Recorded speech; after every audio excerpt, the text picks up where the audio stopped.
हा खूप मोठा स्कॅम तुमच्याबरोबर पण 100% व्हायला आहे. हो, तुमच्याबरोबर पण 100% व्हायला आहे हा स्कॅम. कोणता स्कॅम आहे माहिती आहे?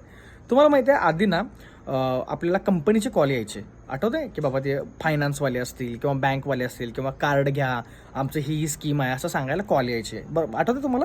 त्यावेळी त्या कॉलच्या सुरुवातीला -1 किंवा 008 +08 किंवा +9 असं काहीतरी डिजिट यायचं. त्या डिजिटवरनं आपल्याला कळायचं की बाबा हा नंबर किंवा हा कॉल एखाद्या कंपनीचा आहे आणि सध्या ज्या मी कामात आहे त्या कामातून मला कंपनीचा कॉल उचलायचा नाही आहे किंवा मला इग्नोर करायचा. त्यामुळे सर्वसामान्य माणूस इग्नोर करायचा.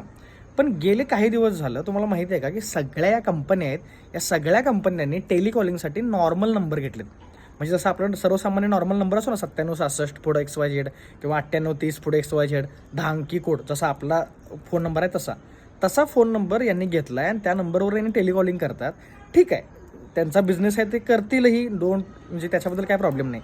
पण माणूस जर एखाद्या महत्त्वाच्या कामात असेल आणि त्याला जर असा कॉल येईल नॉर्मल नंबरवरून तर तो बावचळेल ना आणि उचलल्यानंतर काही बोलत नाहीत, सायलेंट असतात नंबर. मला स्वतःला 2 नंबरवरून 100 वेळा कॉल आले असतील.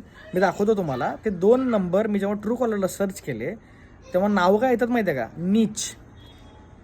स्वतः ठरवले नीच नाव येतं ट्रू कॉलरला आणि दुसरं येतं लोला. आता काय बोलायचं, काय प्रॉब्लेम नाही आहे.